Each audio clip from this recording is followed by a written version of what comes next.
Hi, it's Maggie the Irish Gypsy here to bring you your January 2021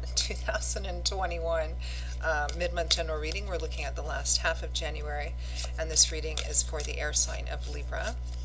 Welcome everyone. Thanks for taking the time to tune in today and for hitting that like and share and subscribe buttons if you feel so inclined. Thanks for all that you do. I hope everyone's safe and well, and I hope that you had a Merry Christmas and a Happy New Year, or at least a nice, peaceful one. So this reading is for Libra for the last 2 weeks of January 2021.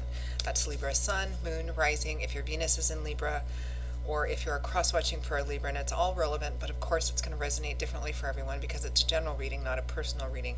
So watch all of your signs, Sun, Moon, Rising, Venus, if you know them. It can give additional insight. If you find that any of the readings do resonate with you, I'd like to reach out for a personal reading for yourself or as a gift for anyone else.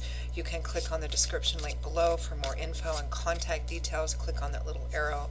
You'll see my email address there, maggie1mcguire@gmail.com. Feel free to email me directly. I'd be delighted to hear from you. I can usually respond the same day with more information. And I do readings full time, so I'm pretty diligent at scheduling personal readings in as timely a fashion as possible. I do offer a wide variety of readings, and quite popular right now, although you can order them any time of the year. But as we're starting a new year, a lot of people like to order the 6 and 12-month overviews that I do, which give you kind of a look ahead for the next 6 or 12 months in different areas of your life. So something to keep in mind. Okay, Libra. Let's see what the last 2 weeks of January have in store for you. I'm using Legacy of the Divine Tarot for those who need to know, want to know, clarifying with the Gilded Tarot Royale. All right, Libra. We begin with the Ace of Swords, a new idea, a new perspective, seeing the truth and reality of something.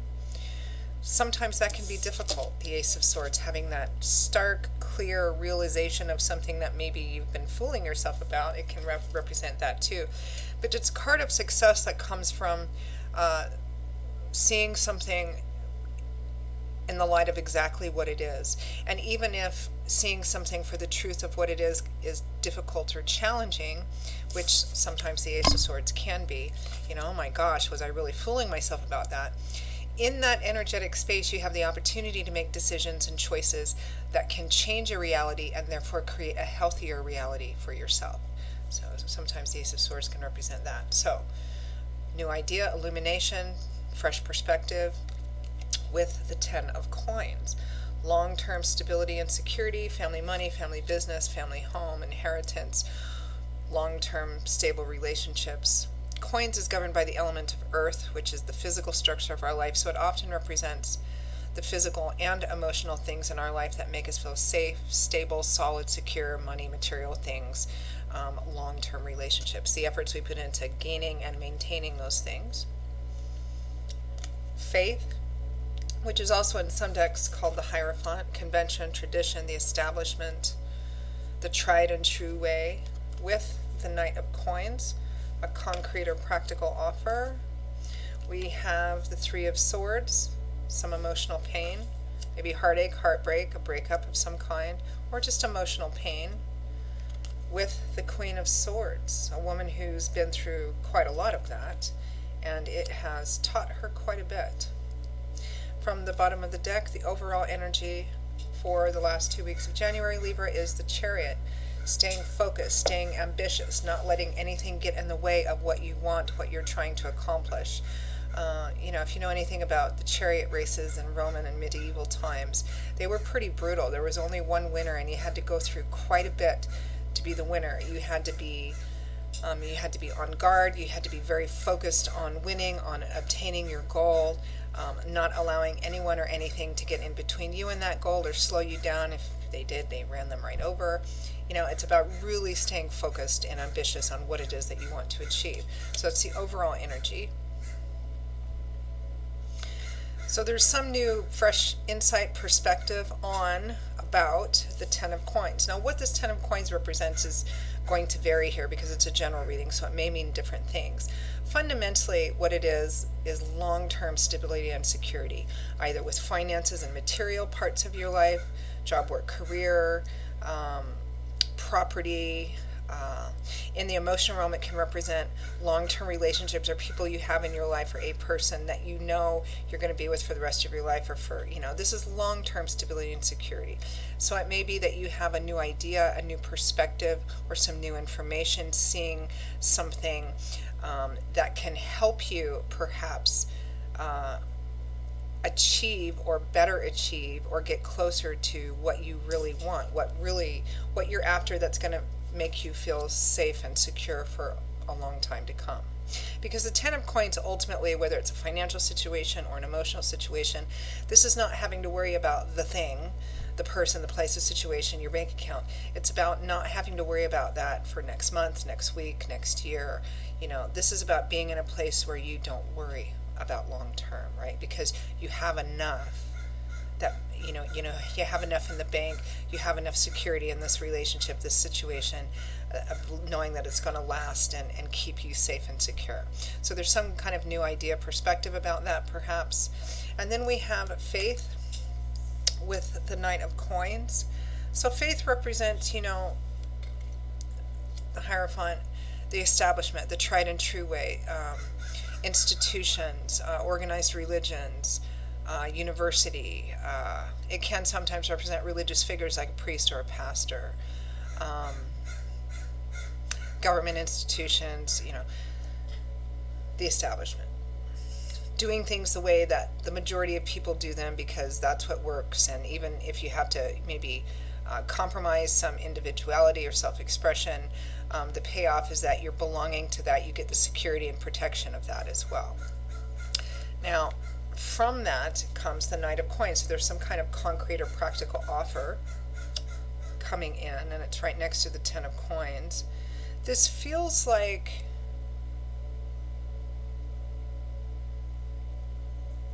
I think for many of you, Libra, this is going to be resonating for you somewhere under the umbrella of the part of your life that represents your security, financial, material, career-wise, property.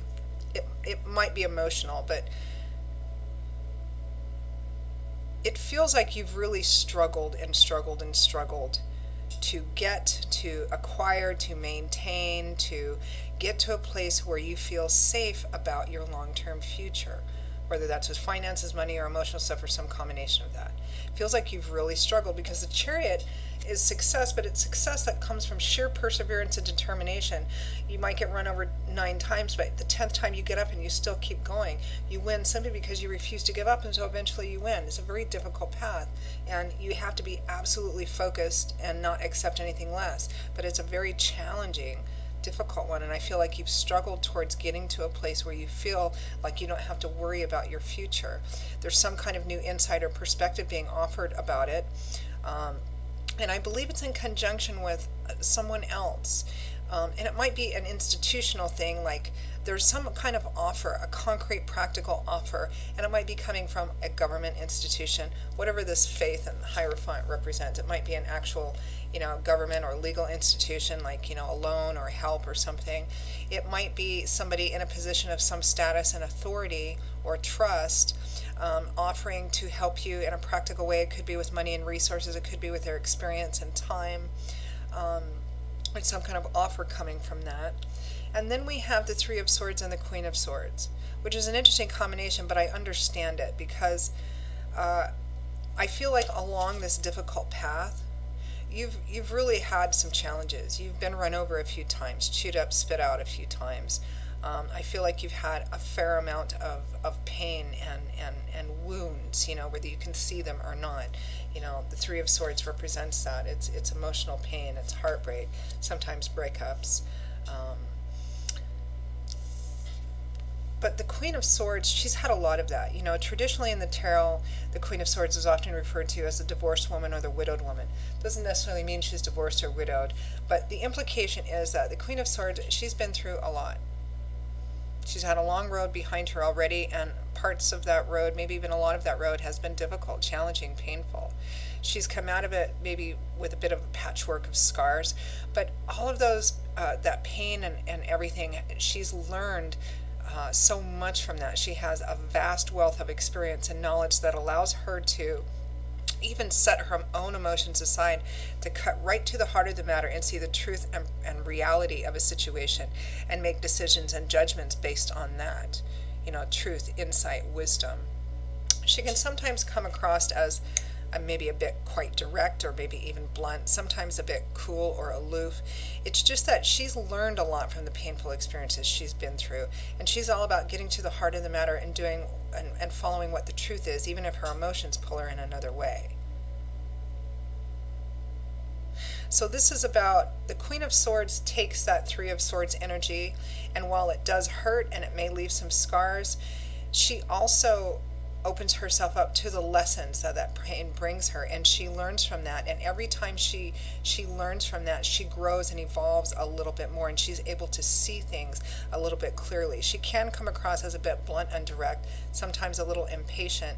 It's not so much that as it is that she, because of all her experiences and the road that she's already walked, she doesn't suffer fools well. She has a little patience for BS, and she can see it coming a mile away.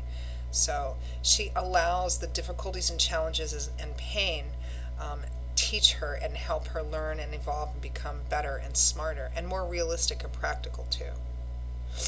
For some of you, I mean, and this is your energy, it's the Queen of Swords. Swords is governed by the element of air, Aquarius, Gemini, Libra, Sun, Moon, or Rising. Difficulty, challenges, and pain along this path of trying to get to a place where you really feel secure, but you're learning as well. You're evolving and growing.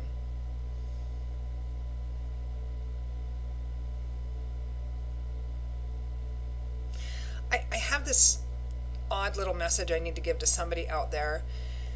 Be careful about being too obsessed with long-term security and stability, because sometimes you can get caught in an addictive cycle to that becomes toxic in a way that you spend so much time focused on gaining long-term stability and security and the fear that you're never going to have it, that when you do have it, you never recognize it, so you're always chasing what you think it is. I needed to get that message out there for somebody. Okay, let's clarify a few things.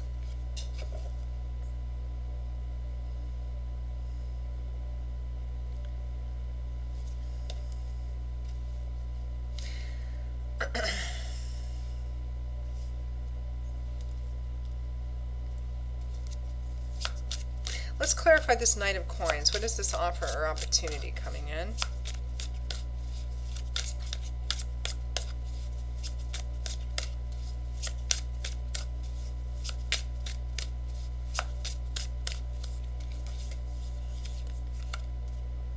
The Ten of Pentacles. So we have the Ten of Coins, Ten of Pentacles, same card. We have it twice. So it's an offer, a concrete offer or opportunity that's going to, in a very real and practical way, help you along the road to achieving this long-term stability and security. It might be money, it might be material stuff, it might be, you know, what you need to start your own business or something of that sort. I feel like there's a specific offer from a specific person now that wants to help you.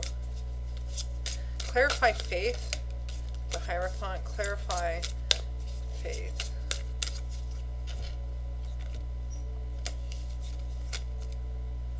Three of Pentacles, teamwork, collaboration, partnership, compromise, and negotiation. So there is an offer here.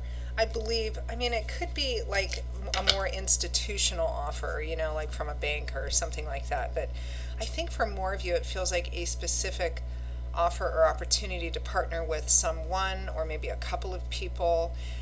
They might be helping you with actual money or funding. They might be helping you with their time, their expertise, their resources. There's some kind of offer or opportunity. They're going to help you get to a place where you feel you do have long-term stability and security, because whatever this specifically means for you, there's an offer or an opportunity coming in from someone or maybe a small group of people that will help you towards attaining that goal and help you learn perhaps from previous mistakes that you've made. That's what I'm getting. So I'm going to pull one final advice, guidance card for you. Oops. What advice, guidance, feedback for Libra. Advice, guidance, feedback for Libra on what's the best way to navigate through this situation, what should they focus on. Advice, guidance, feedback for Libra.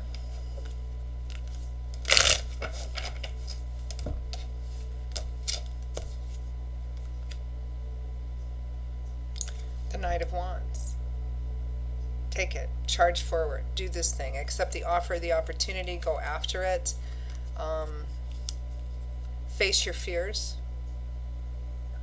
and move through them. That's how you're going to achieve success.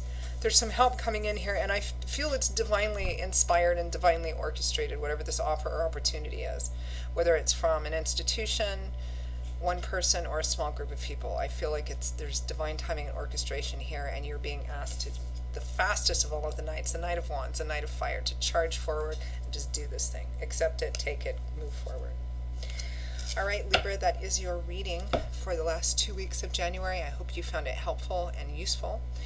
And again, if any of these readings resonate for you and you'd like to reach out for a personal reading for yourself or as a gift for someone else, maybe take a deeper look at something, email me directly at Maggie1McGuire@gmail.com. I'd be delighted to hear from you and to work with you. I will see, and you can get that information again by clicking the description link below. I will see you all in a couple of weeks for the February general readings.